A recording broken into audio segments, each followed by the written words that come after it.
स्वरूप ॲग्रोकेमिकल इंडस्ट्री, माहेर बडाणी, तालुका चांदवड, जिल्हा नाशिक.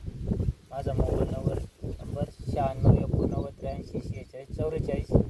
माझा मोबाईल प्लॉटवर 10 तारखेपासून रिमझिम पाऊस चालू असल्यामुळं एकदम टिपक्याचं प्रमाण वाढलं होतं. त्याच्यानंतर मी डिजीज कायझन मारल्यामुळं माझा प्लॉट एकदम व्यवस्थित झाला आहे. तुम्ही प्लॉटमध्ये बघू शकता तर पुरा कर्म काळ्याला आहे.